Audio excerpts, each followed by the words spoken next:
Hello hi my dear student, welcome to my YouTube channel.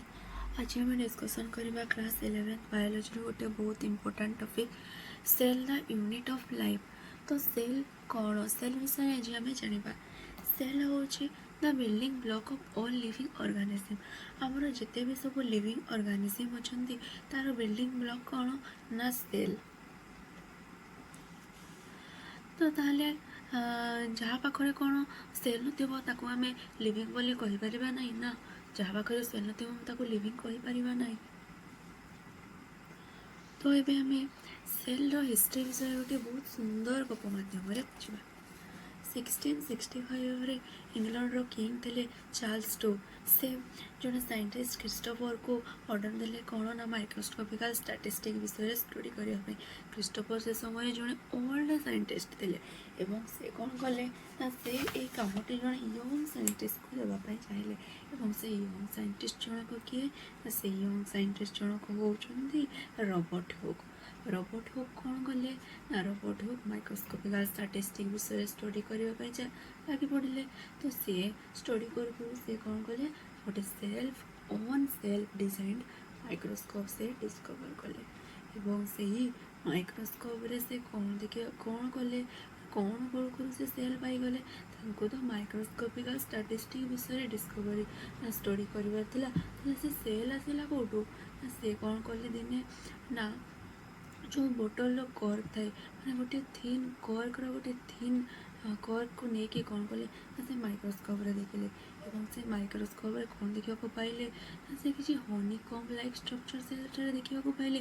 मैंने कौन ना कि कोठरी कोठरी भाया से गोटे किसी देखा पाइले। भाविले कोठरी कोठरी गुड़ाक कौन से मन को गोटे आसला जेल जमी कैदी मैंने रही था कोठरी रखाई थाए। से कोठरी कोठरी गुड़ी को एमती कौन कहुए ना सेल कहुए। एवं ठीक से तार नामकरण कौन देले ना सेल देले कौन देले ना से ठारे कोठरी लाइफ स्ट्रक्चर किसी देखा पाई। तो आम जापारे सेल डिस्कवरी है केमती ना रॉबर्ट हुक जे कि सेल डिस्कवर करते। तो पर जना पड़ा कौन ना गोटे डेड सेल थिला। रॉबर्ट हुक जो सेल डिस्कवर कले से कौन थिला पिला ना गोटे डेड सेल थिला। तार किसी बहुत अनेक वर्ष पर 1833 रे रॉबर्ट ब्राउन आसते जे कि कौन कले ना से न्यूक्लियस डिस्कवर कले। ताले रॉबर्ट हुक कौन करते ना रॉबर्ट हुक केवल गोटे न्यूक्लियस से किसी देखी नथिले। से केवल कौन देखा पाई ना कि माने एबे हमर सेल रे जमती अछि तारा सेल साइड कौन अच्छी ना सेल मेम्ब्रेन अच्छी केवल सेटा ही देखा पाई। केवल से साइड साइड माने साइड रे गोटे कोठरी कोठरी तापर आम जाना कौन तापर कौन है ना एंटोनी वन लीवेनहॉक आसते जड़े साइंटिस्ट। से कौन कले ना से हूँ लिविंग सेल डिस्कवर कले। से कौन कले ना से हूँ लिविंग सेल डिस्कवर कले।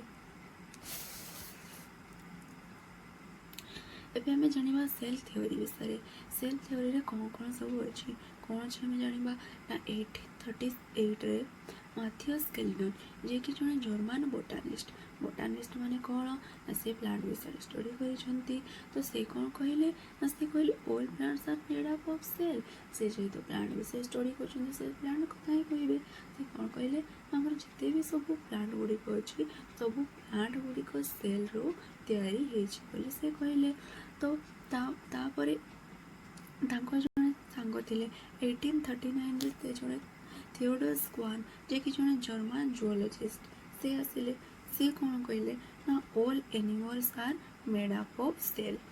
से कौन कहले ना जिते भी सब एनिमल अच्छा ये जेहेतु जुओलॉजिस्ट माने कौन से एनिमल स्टडी कर। तो से जेहेतु जुओलॉजिस्ट से एनिमल कथा ही कहे। तो से एनिमल कथा कहले मैथियस कैल्विन जेहेतु जड़े बोटानिस्ट से बोटानी कथा कहले। तापर कौन है ना मैथियस कैल्विन थियोडोर स्वान को मिलित थ्योरी रे गोटे थ्योरी प्रकाश पाइला कौन ना together formulated all living organism are made up of cell. जिते भी हम लिविंग ऑर्गेनिज्म अच्छा से प्लांट हो कि एनिमल हो जिते भी लिविंग ऑर्गेनिज्म अच्छा सब लिविंग ऑर्गेनिज्म गुड़िक କେଉଁଥିରୁ ତିଆରି ନା ସେଲ୍ରୁ ତିଆରି ବୋଲି ସେ କହିଲେ। ଏବଂ ଥିଓଡର ସ୍ୱାନ୍ ଆଉ ଗୋଟିଏ ଜିନିଷ ମଧ୍ୟ ଡିସ୍କଭର୍ କରିଥିଲେ। କ'ଣ? ସେ କହିଲେ ସେଲ୍ ହେଭ୍ ଆନ୍ ଆଉଟର ପ୍ଲାଜମା ମେମ୍ବ୍ରେନ୍। ସେ କହିଲେ ଯେ ସେଲ୍ର ଗୋଟିଏ ଆଉଟର ଲେୟାର ଅଛି ଏବଂ ସେଇ ଆଉଟର ଲେୟାରଟାକୁ ସେ କ'ଣ କହିଲେ ନା ତାହା ହେଉଛି ପ୍ଲାଜମା ମେମ୍ବ୍ରେନ୍। ତ ଏବେ ଆମେ ଜାଣିବା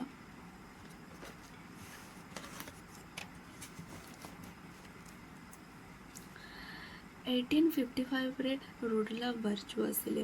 ସମସ୍ତେ ତ କହିଲେ ସେଲ୍ରୁ ପ୍ଲାଣ୍ଟ ଡିସ୍କଭର୍ ମାନେ cell is the building block of all living organism ବୋଲି ସମସ୍ତେ କହିଦେଲେ। ସେଲ୍ ଯେ ପ୍ଲାଣ୍ଟ ମଧ୍ୟ ସେଲ୍ରୁ ତିଆରି, ଏନିମଲ୍ ମଧ୍ୟ ସେଲ୍ରୁ ତିଆରି। ତାହେଲେ ଏଇ ସେଲ୍ଟା ଆସିଲା କେଉଁଠୁ? ସେ ବିଷୟରେ ସେ କିଛି କହିଲେ।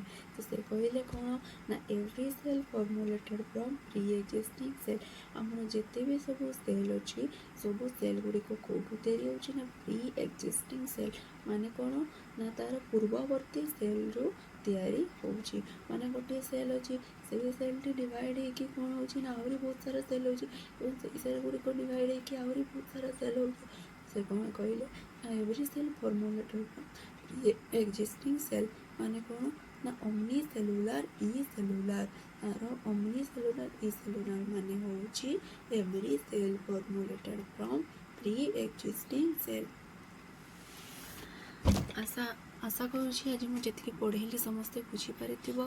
ତ ନେକ୍ସଟ କ୍ଲାସ୍ରେ ମୁଁ ସେଲ୍ ବିଷୟରେ ଆଉ ଗୋଟିଏ ବହୁତ ସୁନ୍ଦର ଟପିକ୍ ନେଇ ଆସିବି। ତ ଆଜି ପାଇଁ ଏତିକି, ଧନ୍ୟବାଦ।